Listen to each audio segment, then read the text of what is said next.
So with most of my clients, all of them, the most important tools that they can use is meditation. A man who does not meditate is a danger to society. Oh my gosh, wow. We're going to quote that. That's Absolutely. awesome. The women who are most dominant at work, who are the leaders at work, want to be with the most dominant men. Women never say what they mean. That's really my role. It's translating what women say but they don't mean, so that logical men can understand it and then the two can come together. So in each moment, when a woman disrespects you, you must bring it up. You have to correct her, you have to direct her, you have to get her into her feelings. Raw, uncut, and unapologetic. Welcome to Men Talking Mindfulness. All right, welcome back to the show. Today, we are joined by Sasha Fedorovsky, a men's relationship coach and the founder of the Mind-Heart Method. Get ready. We're going to explore how she says some successful men need to cultivate a strong leadership role within their intimate relationship to create a deeper and more fulfilling experience with their partner. Check out the show notes for more on Sasha and hit up mentalkingmindfulness.com to see what else we're up to. Will, great to see you, brother. And Sasha, thank you so much for coming on to join us today. We're excited about this conversation. Thanks for having me, guys. I really appreciate it. Mm-hmm. All right. And Will, I'll turn it over to you for any announcements. We're going to do our like, I don't know what we're going to, our one breath grounding practice, our staple. That's it. It's our staple in our show, just to ground us and to ground you and to remind you that you can breathe. And when you can take deep breaths, it really makes a big difference. So exhale the breath all the way out. Maybe close your eyes if that's safe for you. Empty. And then try on the inhale. Take the biggest breath of your day so far. Inhale. A little bit more if you can. And a little bit more. Hold that breath. Easy for 3, 2, 1. And exhale out slowly. Amazing. All right. Well, we're happy you're all here. And Sasha, let's just jump right in. I read your PDF, right? And it's called 7 Reasons Her Desires and Affection Has Dried Up. And you say in this article, trust me when I say your wife, partner is secretly craving you to understand this topic and take a leadership role in the intimacy aspects of your relationship. I read that. I'm like, thank you for saying that. But like, why is this the case? And what are some of the major reasons why men fall short in this leadership role? Yeah, so that's my free intimacy guide. I really want every man to read this. And that's probably the best line from it. Yay! A woman is never going to tell you this. And one of the things that I repeat over and over in my content and with my clients is women never say what they mean. Yeah, I have that later in the notes too. I'm like, please explain that. Okay, but anyway, yes, okay. That's really my role. It's translating what women say but they don't mean, so that logical men can understand it and then the two can come together. So your wife, your woman really wants you to take a leadership role in intimacy. Why? Because women have so many layers of conditioning to intimacy, particularly in America, right? So a lot of my clients are American. I'm assuming that's where you guys are from, unless... I'm actually from South Africa, but I am living in the States. Yeah, so a lot of my clients are American, and so America is one of these like very over-sexualized countries externally, but actually there's a lot of taboo around sexuality. And this is really the first generation of women who have had these free rights, but for, centuries, women's sexuality was really for men, for serving men, for the relationship, right? So there's so many layers going back generations of conditioning around intimacy. So that's why it's really the man's role. And because the man essentially, in some ways, requires intimacy more to connect with his heart than a woman. A woman needs to connect to her heart first. So it's really the man's role to inspire her into physical intimacy and to unlock that within a woman. Interesting. I want to know how we're supposed to take anything you say seriously the rest of the show if you say women don't say what they mean. I mean, no, I'm kidding. Okay. I had recently had a therapist tell me that, let's see, what was it? Women need to relax to be intimate. and men need to be intimate to relax, which I thought was profound. It really kind of changed my way of viewing intimacy. But I want to. I've got a question that's tied to everything you teach. I mean, clearly that's why we're here, is to talk about that. But what's your take on women who might push back against this idea, right? Like, I'm sure there's going to be women who listen to this episode and they're like, you know what, Sasha's off her rocker. Like, I'm a strong leader. I want to be the leader at home.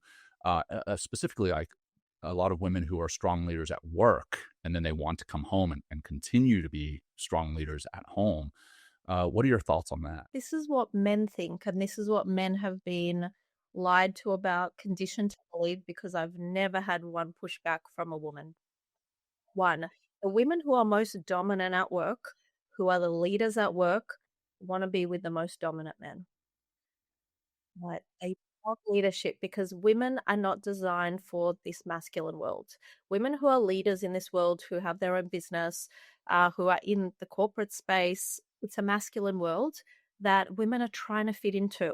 It's decision-making overload for a woman, which raises her testosterone, which also increases her cortisol. So on what you said before around that therapist, women need to relax to have intimacy, men need to be relaxed. So when a woman's challenges and decision-making process is increased, it increases testosterone, which is, for men, it's the same. But for you guys, that hormone, it's your happy hormone. For women, it becomes your stress hormone, right? Have different effects in our biology. So the more decisions you can take away from a woman, right, obviously with the right to choose, the more relaxed she's going to be, and the more she's going to be balanced in her hormones and her feminine energy. Interesting. I definitely would not have guessed that you've never had a woman push back against that. That's fascinating. Because this is what women want, but they don't say. And often they don't even know that's what they want or they need, right? Because women go on a 28-day cycle, so their hormones fluctuate. And, as I said before, they're trying to fit into a masculine world. So everything is kind of out of whack, right? And that's why when it even comes to talking and saying it to a man, everything gets stifled, because women are actually naturally and biologically designed to submit to a man. That's the way we're designed, right? Interesting. I'm really going to be interested to see what the comments are with that statement. Wow. Well, So I just got one thing. No, go for it. Yeah. So, and it's tied to that. And I have something too, but yeah, go for it. Yeah, please. Mhm. So, I heard you. So we got introduced by RJ Singh. He's a good friend of mine. I'm actually going to see him next month when I'm in Australia. That's will be the first time we've actually met in Oh, well, that's person. cool. So RJ runs another podcast called the Ultra Growth Podcast. And on that, I heard you say a lot of men lead at work or the breadwinner, but then when they come home, they feel they can slack off at home. One, is that a justified mindset? And then two, what is the initial mindset shift you guide men towards to enhance their leadership role at home? So I work with a lot of leaders, very masculine men out in the world, CEOs, working mining, military, law enforcement, business. So they're leaders out in the world. They're men's men. However, what's gone wrong or what's gone out of balance, as I like to say, your relationship is never broken, it's just out of balance, is that when they come home, they become passive. The wife is taking the reins, she's leading, or it's kind of becoming more of a partnership. Partnership doesn't work in male female heterosexual relationships. So it's not because he's in his natural energy, it's because of stress. So like that comment you mentioned, John, at the start, a man needs to be relaxed in order to, or a man needs to be intimate to be relaxed. Yeah, to be relaxed, right?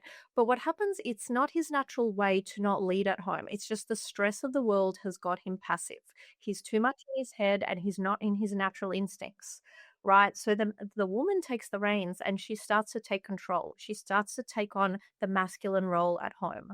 And this is where the lack of attraction starts to happen, the conflict, the friction, the negative tension as opposed to positive tension occurs, right? And it's very common now because men are stressed. They're overly stressed. They're in their heads. They're not in their instincts. And they also are getting this information from the media or society that that's what a woman wants. She wants sensitivity. She wants all these types of things. But it's creating a big issue in our society. Interesting. Yeah. Thank you. Yeah. Will.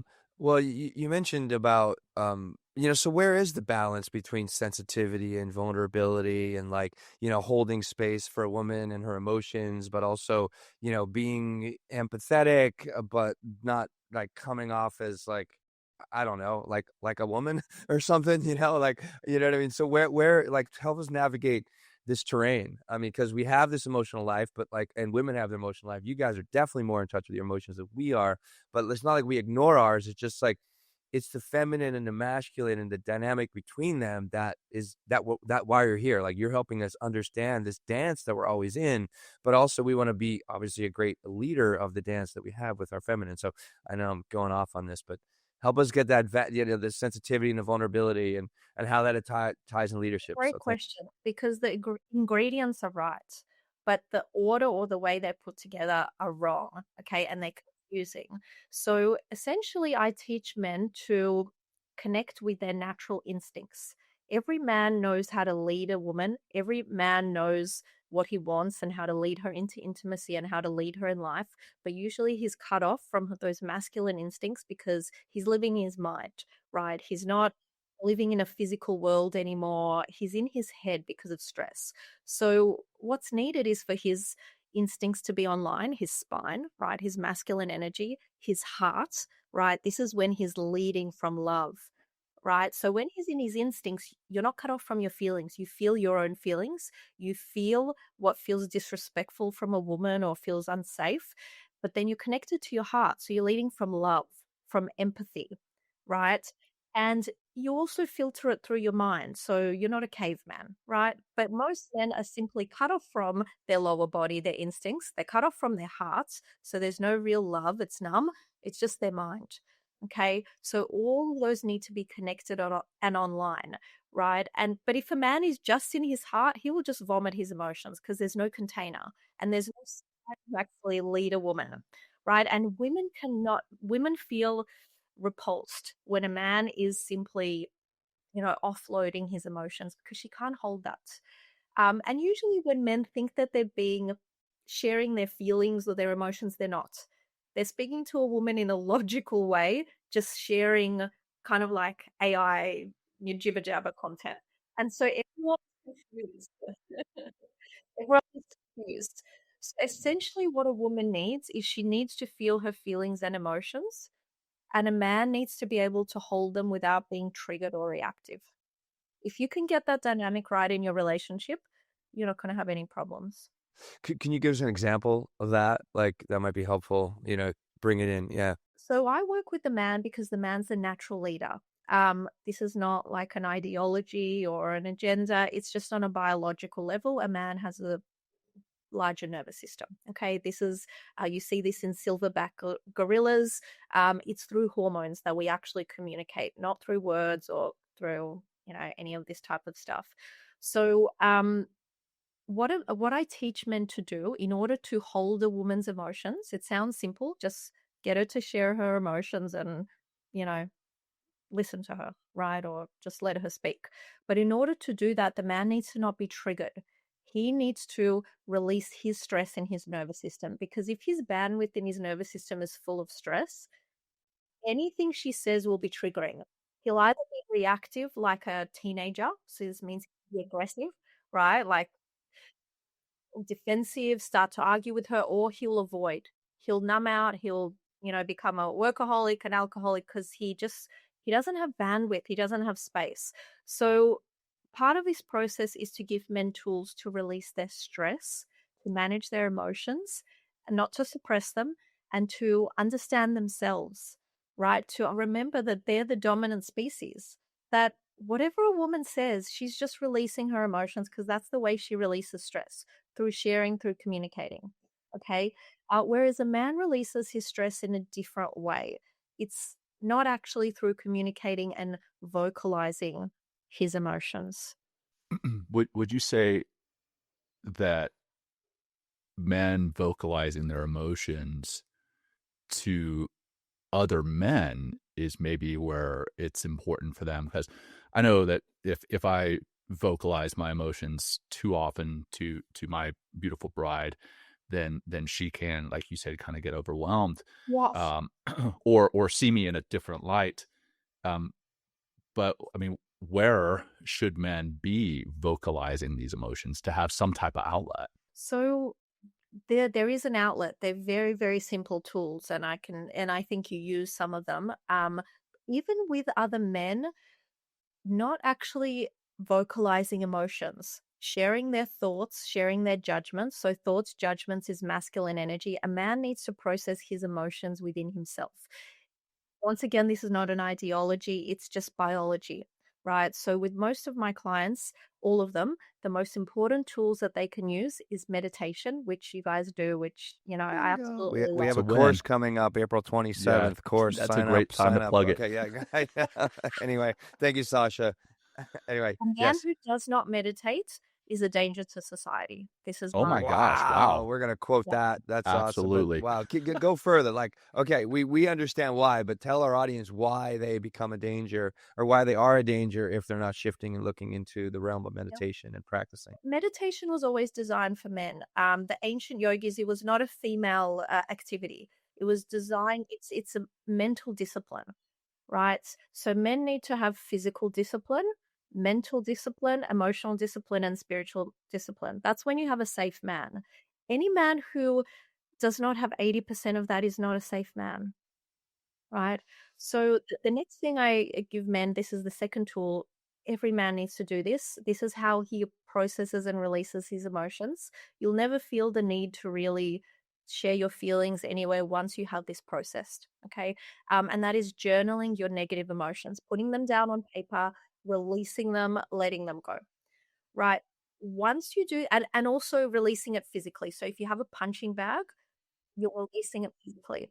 That's it. When a guy does that and he knows how to feel and process his emotions, he's clean. I got my punching gloves. I'm gonna whip out my journal. Yeah, here we go. We're living what you say. There's the journal. We've got the gloves. We got the meditation. I think Will and I might be safe men. Yeah, I think we're safe men. Oh my God, Sasha, you just validated our podcast. Thank you so much. That's Okay, it. awesome. Keep flowing. Also, working. So I'm a coach. I'm not a therapist, and the difference is therapy is about sharing feelings, moving them around, mixing them around. This is great for women or men who are in acute, trauma or stress for a short period. But if a man shares his feelings for too long to another person and doesn't solve the problem, so coaching, essentially, I give men an end result, which is to save their marriage in 90 days. We're working towards solving a problem. That's masculine. This boosts your testosterone and this makes you capable. If you're just sharing for the sake of sharing, drops your testosterone and makes you incapable, right? So this is why a lot of quite masculine men, right, will never share their feelings. It's not natural to their instincts, right? So there is a way that you can release your emotions and feel good and be capable, right? You get one ingredient wrong and it sort of, kills the whole process. Well, I mean, like, sorry, John. I just want to make so. Help us define then how a man develops more emotional intelligence, right? Because one thing that we're seeing in our meditation course is men are waking up to their emotions. In part of this meditation course, we have a group learning environment in which we kind of talk about our experiences and the things that come up because we're sitting in meditation, being with ourselves, being in our masculine, and there's women that come to the course too. We're really able to experience these emotions, and then there's this what we've seen in the course. They're like, oh no, what do I do with it? Like, I'm a perfectionist. I've just realized I'm an asshole. Oh, I just realized I'm a control freak. I know they're not emotions, but they have an emotional current that drives, that experience. So help us understand EQ in the masculine, please. Yeah, so I do have some tools and techniques that I teach men in my programs. They're a lot deeper. So I teach men instant EQ. It's really one of the only ways you're going to ever understand your wife. I'm not going to go into it here because it's quite complicated, but what I can, well, we all have, especially when you're living with a partner, we all know what the partner's thinking. We all have these sixth sense or these psychic abilities. This is essentially feeling the other person. All men have that. Men are actually very sensitive, right? Men are not insensitive in a lot of ways. They can feel their partner. But essentially, I think what you're asking me is once you start to, stretch this muscle, once you start to feel your feelings, once you start to see yourself, how do you actually overcome these things? And you don't want to navel gaze for too long. What you want to do is you want to start to bring these up and you want to face these fears in the world. So the way that a man faces his fears in 2025 and beyond, is not, fighting, not in the battlefield, all these things. This is actually not that scary for a lot of men. Where a man's greatest fear is in his intimate relationship with a woman, right? So in each moment when a woman disrespects you, you must bring it up. You have to correct her, you have to direct her, you have to get her into her feelings. This will feel most vulnerable for you and you must lead her, right? So this is the most vulnerable thing and that will be facing your fears. You may fear her emotional reaction when you direct her to do something. You may fear her emotional reaction when you create boundaries and you don't just try and please her so she doesn't, start the chaos. That's where you build emotional strength. This is what most men are lacking. They're lacking emotional strength. And that's essentially emotional intelligence. I don't like the word emotional intelligence because it says you're smart or you're not. It's an emotional muscle that you're building. I feel uncomfortable. You said you may feel uncomfortable bringing this up to your partner, your spouse. I feel uncomfortable even hearing you're going to have to correct her if she disrespects you. Like, I'm like, and I'm sure that Responsible. Tell me, because your audience will feel the same. yeah, it makes me feel uncomfortable. And you said something else that made me feel a little uncomfortable before when you said marriage is not a partnership. Like I do view marriage as a partnership, and I you know, I guess if I'm being disrespected, then yes, I would correct her, or I don't even like that term, correct. But I would have a conversation. I'm like, hey, that hurts my feelings. That no, okay, yeah, please help me out. This is I Sasha love it. just boldly shook her head no as Oh soon yeah, as John said that for our those listeners. not Yeah. watching, for those listening, Sasha shook her head that I'm wrong, and I love to hear it. Because she doesn't believe you. Your background is in the army, military. Your voice is like vibrates my body. It's that deep. Your wife does not believe you that she can possibly hurt your feelings. It doesn't resonate. It's feminine because you have been conditioned to speak this way in order for a woman to feel safe, right? Because you know your power, you know your masculine energy, and you don't want to scare a woman. You want to make her feel safe, but you've been given the wrong strategy to do it. So a woman, when people feel distrust, especially in this year, your president, people voted for him because they trust him because he says how it is to some degree. He's not trying to be perfect, right? And also I have no political affiliation, but this is people sense bullshit, right? A woman is always sensing safety. Is it safe? And she's always going to test you until it's safe. So when you say you're hurting her feelings, something is off. If your feelings are What I'm saying, she's hurting my feelings. yeah, something is Okay. off. If she can hurt you, then how can you protect her? This is going to create a whole issue. So correcting her is the perfect thing to do because she's disrespected you. You're going to feel it in your gut. It's going to feel wrong, and you need to pull her up because otherwise there could be danger, right? And then this is really danger. This is how you keep her safe. When I say a relationship is not a partnership, yes, of course it is a partnership, but your wife cannot look at you. She can't look down at you. She can't look at you eye to eye. She needs to look up at you.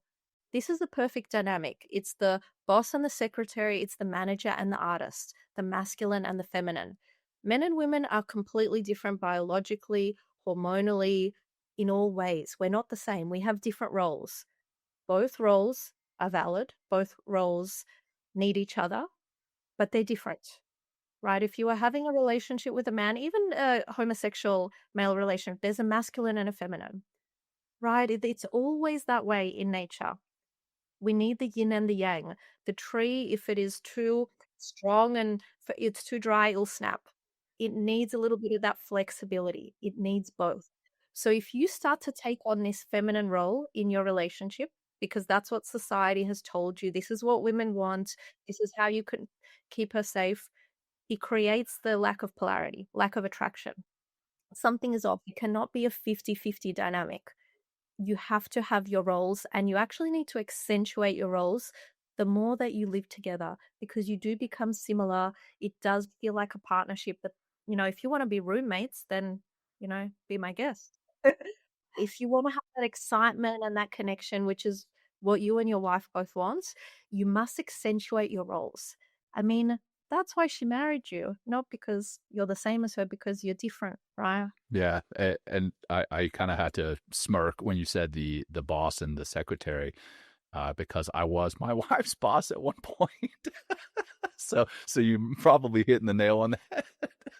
And this is why those relationships often happen, or there's affairs, because there's a lot of polarity. It creates attraction. And usually this is a lot of the men that I work with. They say, the ones in law enforcement, they say, yeah, when I first met her, I was in uniform. This is the way that I was acting. Every man says, this is exactly how it was when we first met, right? It's in your instincts. It's natural for you to take the lead, to create safety. But when you start to live domestic life with children, the hormones drop, you start to take on these mixed roles, right? And that creates the frustration and the lack of attraction. You must have attraction in order to reduce conflict. Yeah, I have in the notes. It's like, so what are some of the best ways to keep that attraction flowing in your relationship? Like, because yeah, You need to create tension, positive tension. That thing that makes you nervous to correct your wife is going to create tension. Women like tension. That's why they watch those dramas. They they want the emotional highs and lows. So you must keep the tension in your relationship, in your house, tight like the strings of a guitar. That means sometimes you need to correct her. You need to direct her. She will feel what's happening here, but she will feel safe and excited within that.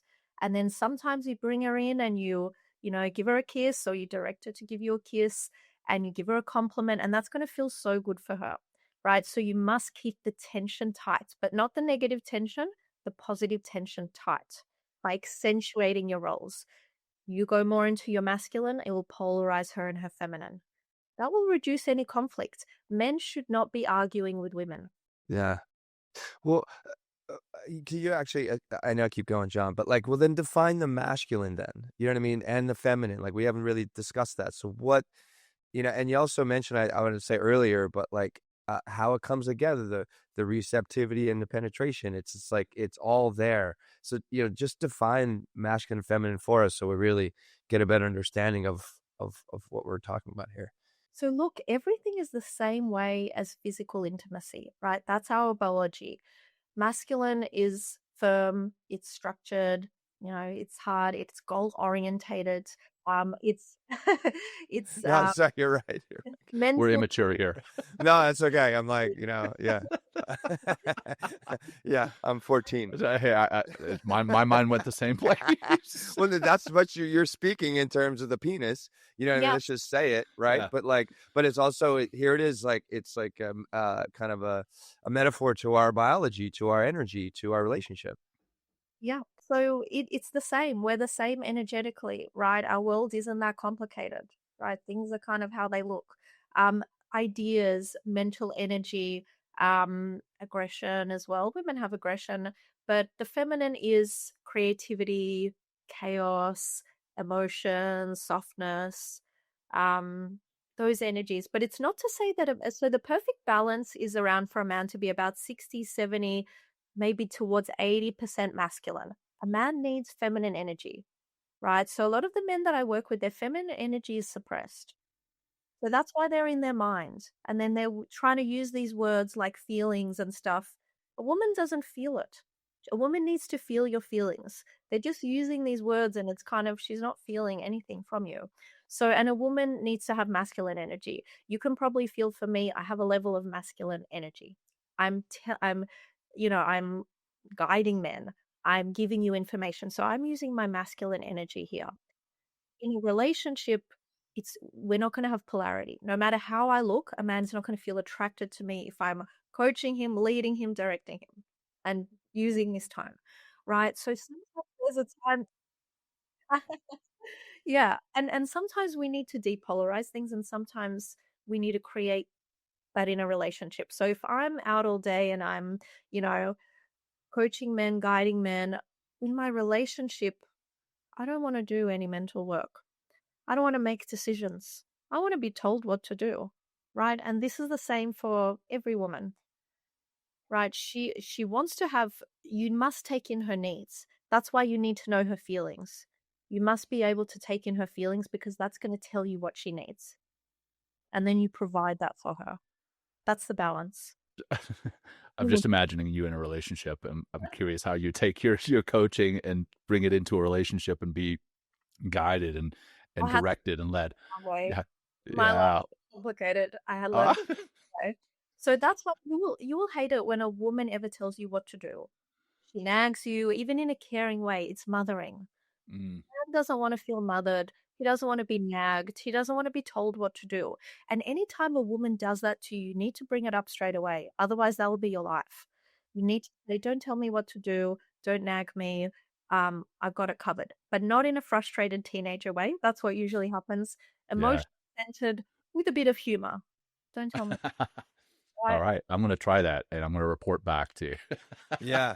Well, we'll how do an this extra how little this video worked. on that. Be like, I mean, so like you kind of touched on it, but like if a woman, your partner is nagging you, like, what do? You put them in their. I mean, You I'm not gonna. correct I don't her. know. You Correct her. correct Okay. her in an emotionally uncharged way. You can't be charged. That's where it feels like it's dangerous, right? You have to center yourself, right? That's why you need to be practicing the journaling, the meditation, and other tools. You must be neutral. So men forget, and I like this analogy as well because it's memorable, it's funny, it's cute.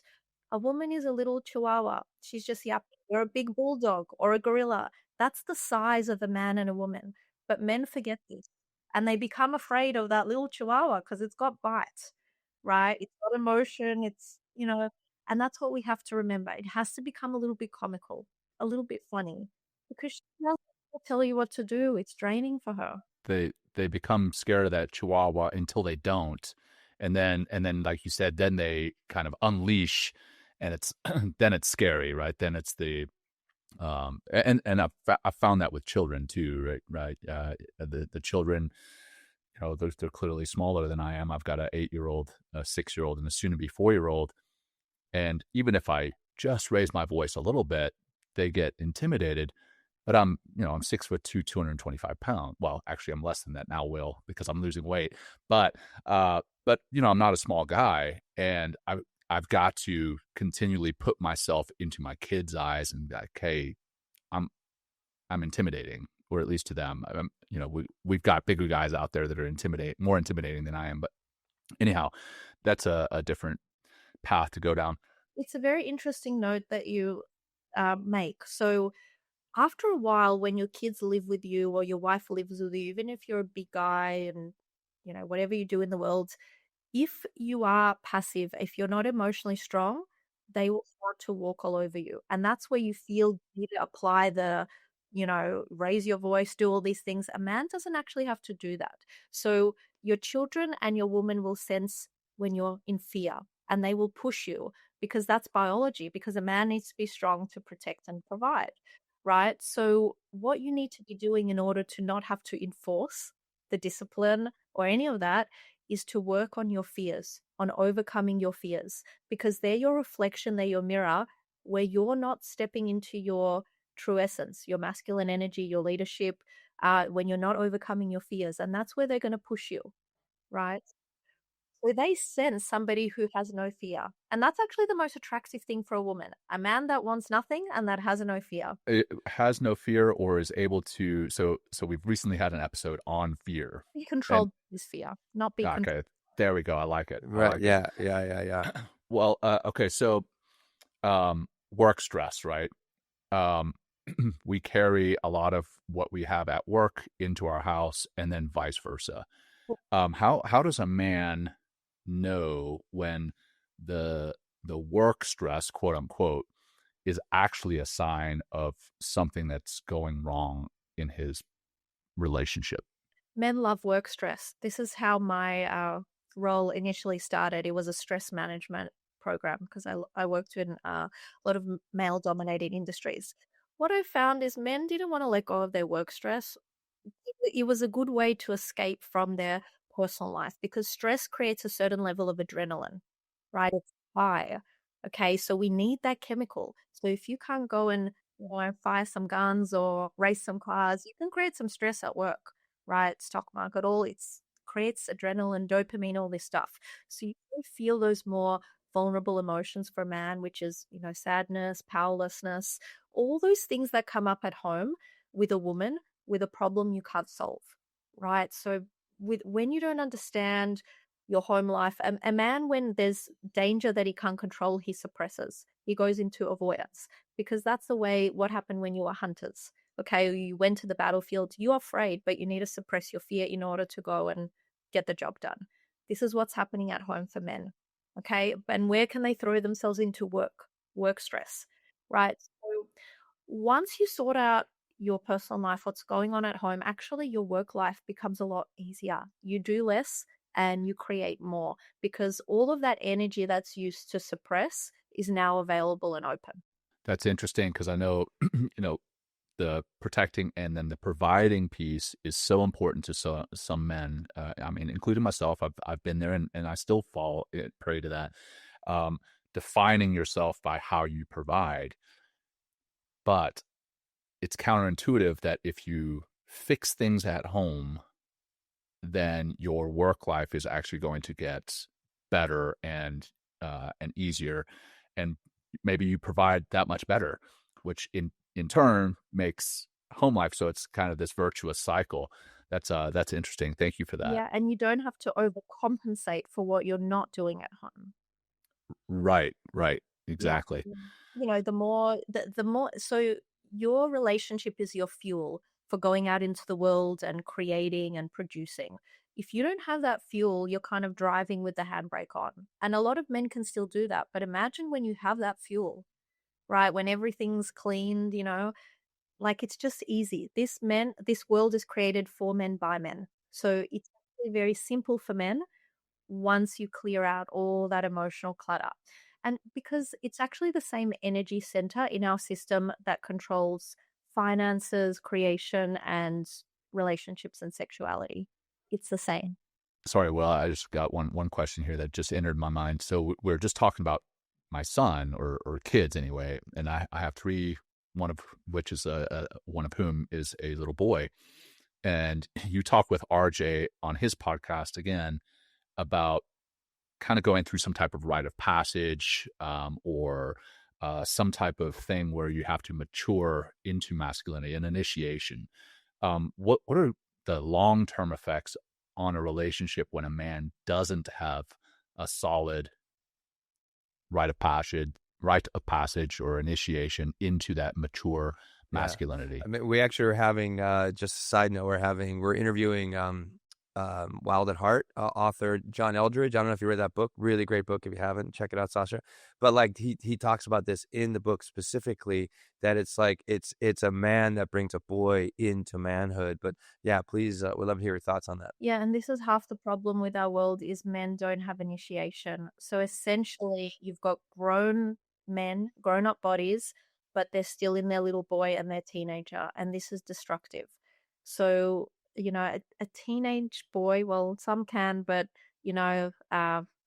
going crazy can't have a relationship with a woman or a little boy. You either have a mum or, you become chaotic, right? So men need initiation because they need to build their mental, physical, emotional, and spiritual strength. They need to disconnect from the mother and from the father so they can step into that role. I've heard it said a few times, and I do agree with it, but a lot of men step into their manhood once their father passes away, right?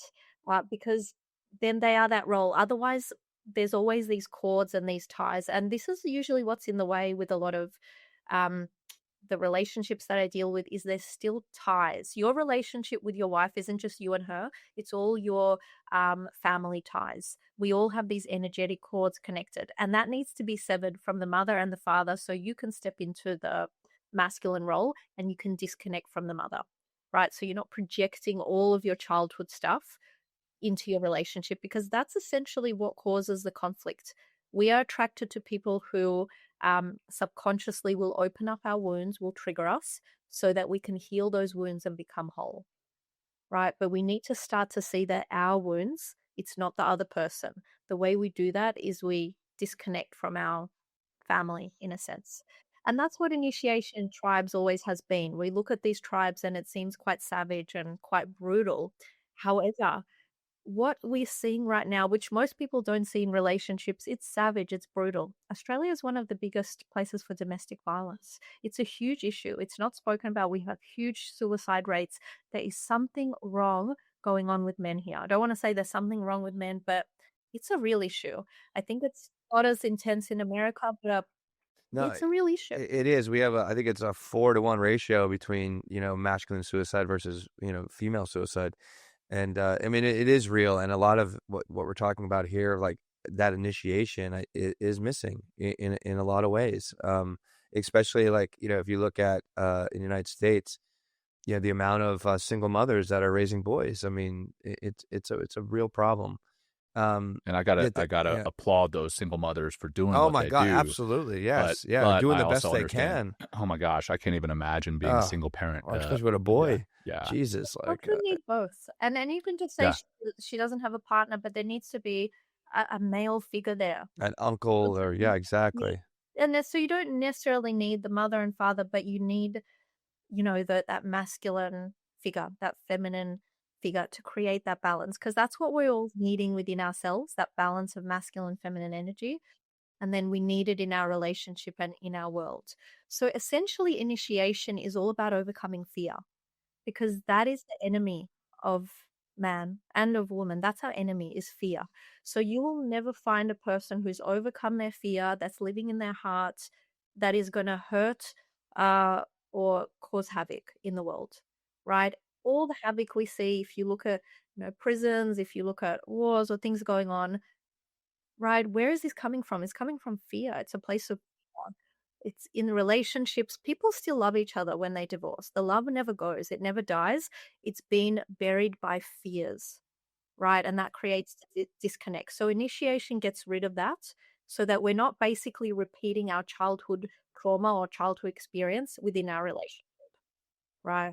It's an adult having a relationship, not your 4-year-old and her 4-year-old, essentially. Yeah. And we've also talked about, and this might be part of that this conversation here, is like transgenerational trauma, like bringing up, the masculine from the past that hasn't been satisfied in the sense of been initiated and been brought into their full masculine potential. Yeah,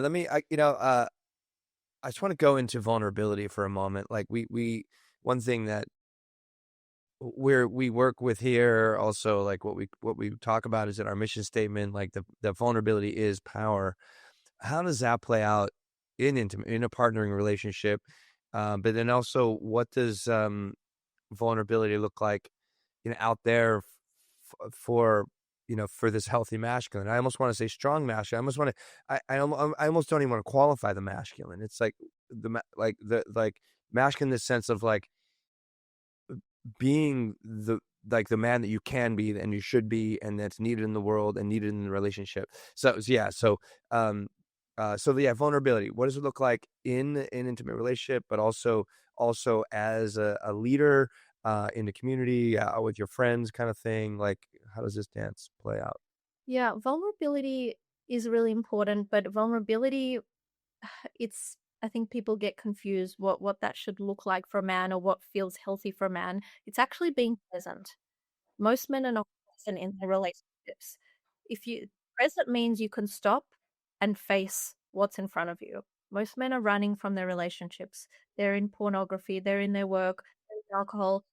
You know a single man that isn't into pornography, alcohol, workaholic, and actually providing, protecting, and there. No, men are constantly escaping through their mind or through some other means. It's not the man's fault. It's society, the pressure. It's a means to control people, right? We produce a lot of energy as a man and woman together from our heart. It produces a lot of energy. Powerful things can be created. A man is going to do a lot more to protect and to do things for his wife, his children, than just him alone. Societies have known this for generations. Bachelors are the most unproductive for society. Oh, Will. Oh, fuck, dude. I gotta get my shit together. Just got stunked on big time. I love you, brother. I know. I love you too. When there's chaos, it's not to say if you're single right now you're not productive, but if you're not interested in ever being in a relationship, being with a woman, having kids, it's likely what you're creating is from selfishness, and it's leaning towards pleasure, right? So when a man leads too much towards pleasure, for him, what he wants, he leans into his feminine. This is where men become dangerous. Because when you put testosterone with estrogen, right, with these hormones, so when men, inject that, they can increase their female hormones. This actually creates aggression. It's not the masculine energy on its own, it's mixed with the feminine energy, with those hormones. That's the aggression, because women are emotional waves. Right? So vulnerability, yes, you need to be vulnerable enough to see what is going on inside you, to face it, to face things, to stand up, to do something, to go and create, to not just lean into your comfort, but be uncomfortable, to direct your woman to be with her feelings. That's vulnerable, right? And then go out in the world clean, not trying to project something, not trying to control because you have all this stuff that you're trying to not feel. That's vulnerable. Actually, just facing your own stuff, dealing with it, working with it, and then contributing. Because a man is here as a vessel to give. That's why women are attracted when a man doesn't want anything, because that's what you're here to do. You're here to give, right? You're here to give energy, to create. There's a natural sense of not enoughness in every man that you'll always be there. Why? Because he's not a life giver. That's what he's here to do, to create, to give, to build and produce around it, right? So it is, if you tell a man you're fine, you have everything, just be, you're going to have a society of lazy, dangerous men, right? Yeah. And there was an experiment like this. I think I shared it on RJ's. The mice. But yeah. Yeah. So They This started is fascinating. the male mice started fucking each other. Oh my gosh. Like literally, sorry. I know it's super crass, but that's what happened. Please please explain this. Yeah. I'll share with you another something else that happened. It happened in World War II. Maybe you know of it, but they needed men to fight in the war. There weren't enough men, and so what they did, they went to the mental institutions and they got men out of there. And these men were kind of catatonic. They were, they were put in these places for a reason. Once they were given a purpose and a mission, they were fine. Their psychology was fine. They weren't catatonic. They weren't, against the wall. They had a mission and a purpose, and it was a high adrenaline one. They're going to fight in war. The men need goal orientation. They need purpose. This is the happy hormone, right? Yeah. Well, it activates the testosterone you said earlier, which is part of that happiness cocktail as well. Yeah. I really like the way, just side note quick, and then John, how you describe vulnerability as being present.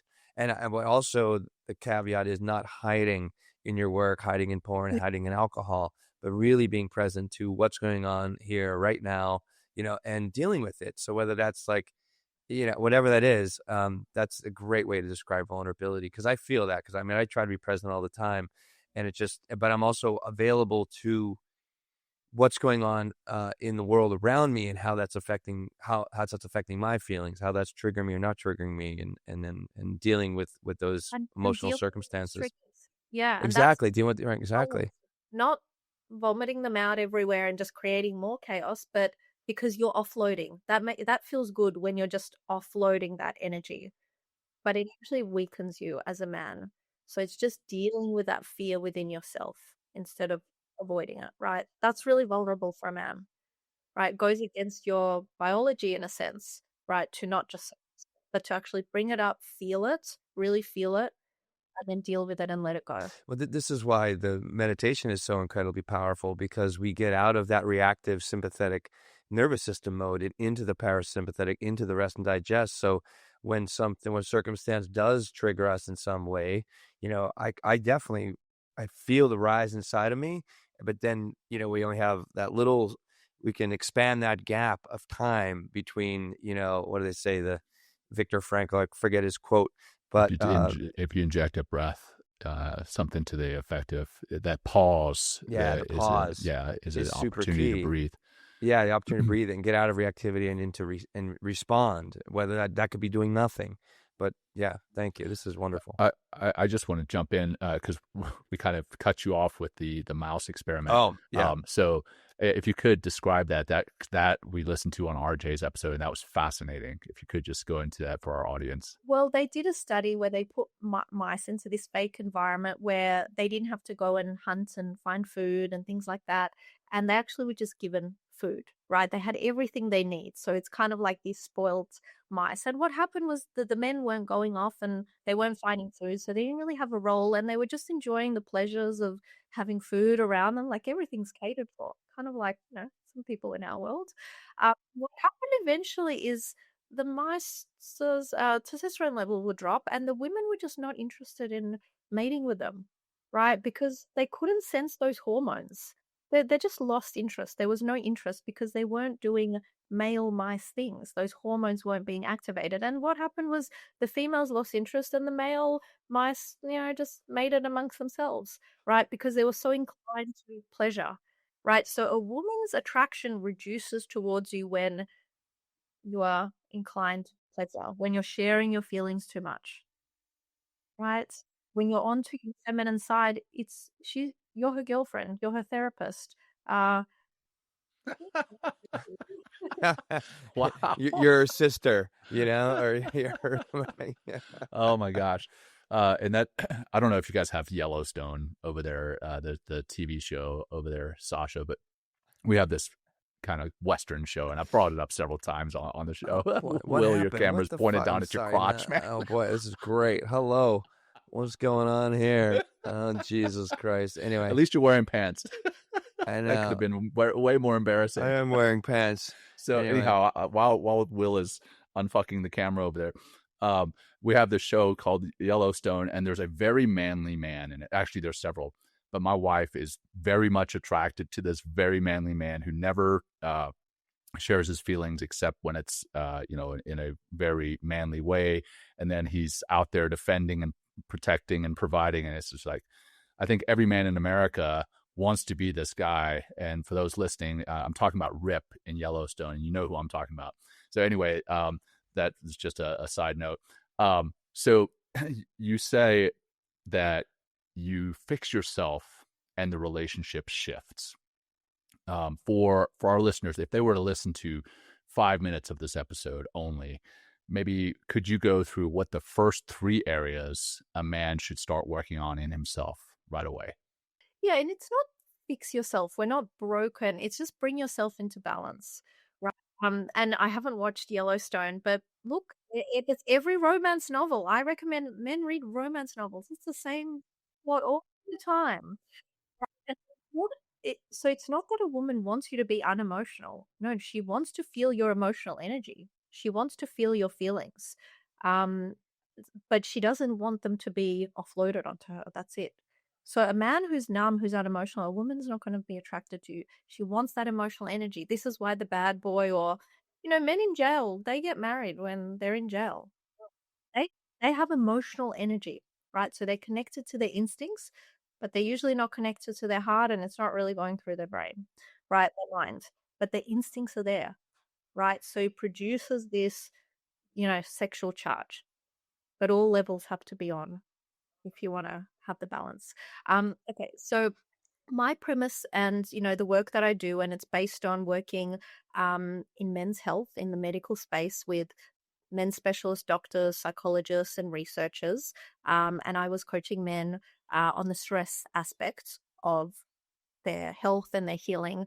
What I discovered was with all these professionals, that a man is a natural leader in his relationship biologically on a nervous system level. So when he reduces the fight or flight signal in his nervous system, he's not signaling danger. A woman can connect. That's the first level, right? And a woman is always following you, even if it doesn't look like it. So if you don't trust yourself, she doesn't trust you. She's going to test you. If you usually have some unhealthy habits, she's going to have some unhealthy habits. And just working with hundreds of men, what I notice as the man shifts, as he transforms, okay, he stops drinking, he stops his unhealthy habits, porn. The wife stops overspending, or she stops her drinking habit. She transforms because she's always following you. She is hormonally linked to you, and she's following your signals. That's how we're biologically designed. Maybe in another 100 years will be different, but we're still living off the legacy system of the hunter-gatherers biologically. She follows you, and you will notice that. She's essentially your mirror. That's the way it's designed, so you can see if you're on your mission, on your path, right? She's only designed to give you physical intimacy as a reward. So if you're not getting that, then you gotta, you can't speak to her like a man logically. Look, honey, I need more physically. It's not gonna work. She's not logical. I've tried that. Yeah. It does Well, not work. okay. Well, this brings up a question for me. So what does a man need? I'm sorry. Go ahead. I'm sorry, Sasha. I'm gonna cut you off. We're programmed like this because it's Right. for our evolution, for our survival, for our expansion, right? Mhm. And we're evolving now at a big level as a Yeah. species. So what's the golden recipe for a man to get laid more often in his relationship? You know what I mean? Like, I mean, if it's reward, right, then there's a game here that we could play in order to get the reward, right? I mean, I know I'm being, but anyway, Must that'd be be fun. overcoming your fears. And the biggest fears for you will be in your emotional life. And this is when you provide a woman with a corrective, a directive, when you lead her, when you lead from love and connection, that's where your fears are going to come up, right? That fear of rejection from the feminine is a man's greatest fear when it comes to his emotions. So when you overcome that, when you're not afraid of her, when you don't need her, that's when you're going to get your reward. And you're in your mission and your purpose, right? Yeah. Okay. I told my wife not too long ago that I don't need her, that I just want her. And it initially I could see that it hurt her feelings, but then when she really thought about it, she's like, "Oh, actually, I like that. You don't need me. You want Come me." over here, John. I was like, "Yeah, just kidding. yeah, basically." So, This wants to a woman. So she at first she needs to feel a little bit of uncomfort. So a man is designed to push a woman's he wants her boundaries pushed, right? So she is with a man to push her boundaries. That's what men do in when they're natural, right? And it feels uncomfortable for her. It's actually getting her into her fears. So her feeling a little bit afraid. Oh, what's next? Right? Because women are more geared for safety. That's going to create a bit of that tension. It's going to rise some energy in her, and then it's going to feel exciting, and then it's going to feel safe, right? That's the emotional process you want to take her through. If there's not enough tension, if you're always trying to please her, she is going to be creating the drama. So that demanding, nagging wife, it's because you're not stepping up. You're not creating the tension, so she's going to create it. yeah, and I just want to put out a safety clause for myself. My wife is not nagging. Yeah. So if my wife listens to this episode, sweetheart, I love you, but I will be correcting you if you disrespect me, damn it. Without the damn it. Without the damn it. Without the damn it. Without a doubt. Yeah, emotional charge, but that was great. And she will love that. She's getting excited. She's not even watching this now. Something's tingling in her. She's like, what?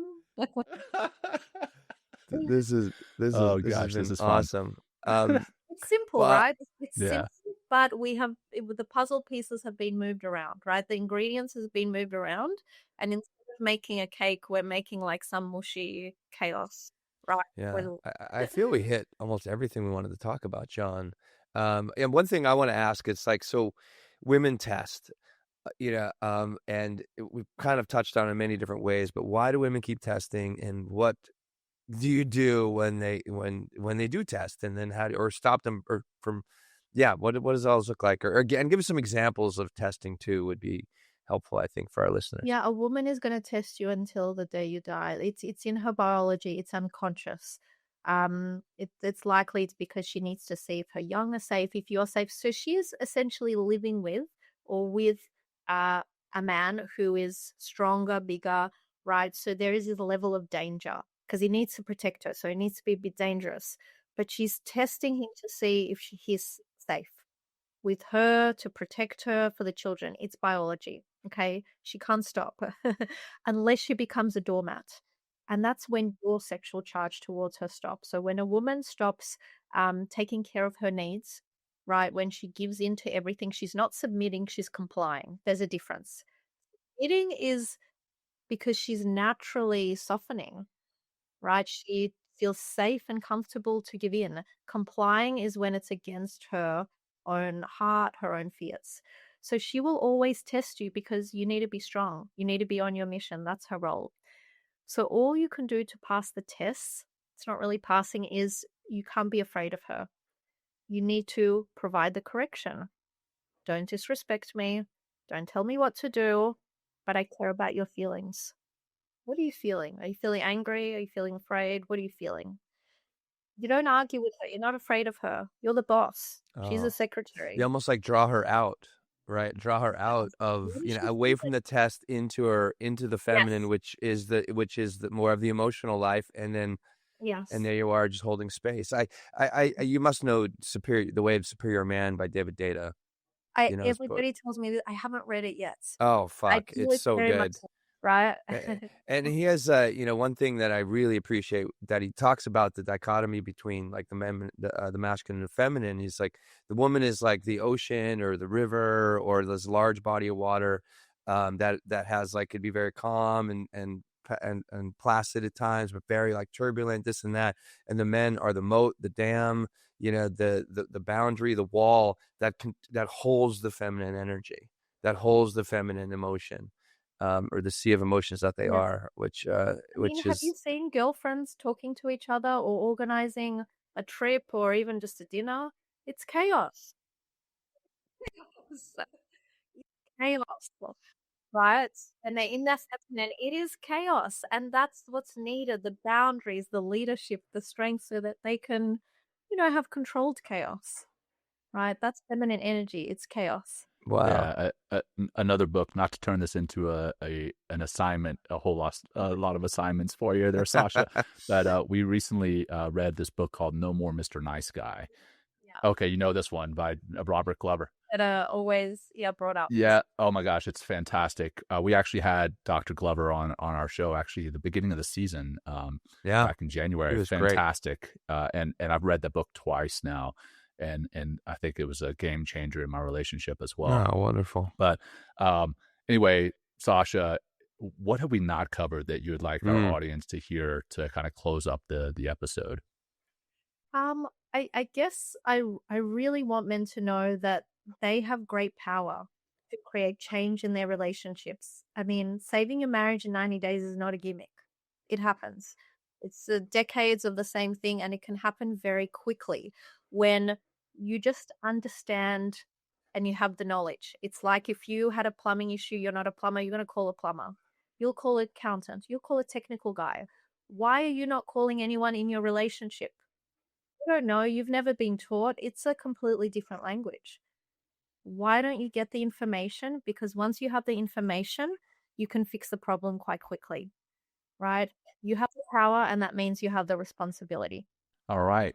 Wonderful way to end there. And Yeah. I'll just throw one more thing out to you, Sasha, for our audience, men or women, whoever wants to reach out to you, but perhaps they want coaching for themselves or for their spouse or their partner.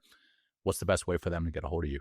Yeah, I'm on Instagram, I'm on LinkedIn, YouTube, TikTok. I highly recommend you get my free intimacy guide. You watch my free masterclass. I put out a lot of content. That will give you the foundation. And then if you want, you can book a one-to-one session with me and we can start from there. Yeah. It's mind_heart method, or just head to my website, mindmethod.com. Great. Right. Excellent. Yeah. Well, Sasha, this has been fantastic. Will, sorry, it sounded like you were about to say something. No, I was going to say the same thing. But John, yeah, you say what you say. If you're going to say, and then I'll go. Yeah. Yeah, no, this has been fascinating. And I'm glad that you kind of distinguished at the end there between, what was it, submitting and complying. Yes. Because I think when at the beginning, at the beginning, when you said something about, women are supposed to submit, in my mind, I think I went to comply, and having the difference spelled out there for me was very helpful, and will hopefully be helpful for the audience. But yeah, fantastic That's information here. because there's a lot of talk about it. It's not that a woman is supposed to submit. Her biology is naturally designed to submit. But a man shouldn't, it's not like the 1950s where just because you were born a biological man, she needs to do that. She's lying to you. It's like the fake orgasm, right? You don't want that. You gotta be leading in a way which she naturally submits. That's the difference, Okay, right? that's even more.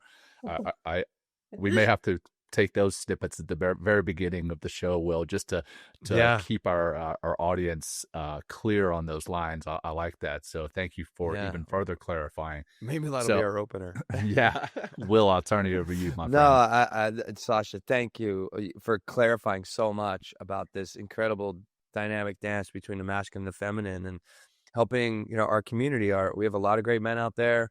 I know probably most of them are in some sort of relationship, or now they're realizing how they failed in the relationship that they lost. This has just been really great information. I know we're leaving, but like I'm really fascinated. Is it even possible, considering what we're talking about, like the feminine energy is chaos, if like we don't have like a world that that isn't like a man's world, you know what I mean? Like not in the way that we typically think of a man's world, but it's like we need each other, but we need that leadership for men in order to create this society. I don't know. I'm really fascinated by this whole conversation. So that's another conversation. But I just want to say thank you as well. What's that? We definitely need men. Oh, Thank you. yes, thank you. Oh my gosh, what's his name? Will, the really outspoken guy about men and how important they are in society. I'm forgetting his name right now. Oh, Andrew Tate? No, no. Like Anyhow, a good man? No, it doesn't matter. Yeah, because we'll end up just running another 15 minutes on the show. But yes, we appreciate your saying that we need men, because we need men and women, right? We can't have society without them. So appreciate this. This has been very educational, mind-opening, mind-blowing for that matter. So Sasha, we're going to wrap it up with a meditation, or not a meditation, but another one breath practice or so. And men who don't meditate, they're dangerous. You heard her say it. So if you're a dangerous man out there who's not meditating, check out our mentalkingmindfulness.com website and maybe sign up for that meditation course. So that said, let's just do a one breath grounding practice to close up, and we'll be done. So whatever feels safe for you. If you feel safe closing your eyes, I invite you to do so. Otherwise, just soften your eyelids, soften your gaze. And let's just bring our attention to our breath to start, just noticing the physical aspects of your breath. And then emptying out, nice and slow, nice and easy, bringing your navel to your spine, holding empty, and then one nice, long, slow, deep breath in, holding at the top, and letting it go, letting it go. Letting it go. Relax, relax, relax. And awesome. All right. Open your eyes back up and let's wrap it up. Sasha, again, fantastic episode. Thank you so much to our audience. Thank you for tuning in. Please share this with your family, your friends, whoever you think may get something out of it. And we'd love to hear what you thought of this episode. We'll share it on YouTube under the Valor Media Network, and it's going to also be out there clearly on Spotify and all the other podcast platforms. We'd love to hear from you, so let us know. All right, until next time, take care, everyone. Peace. Thank you, Sasha. Thank you, everybody. Thank you for joining us today. We hope you walk away with some new tools and insights to guide you on your life journey. New episodes are being published every week, so please join us again for some meaningful discussion. For more information, please check out mentalkingmindfulness.com.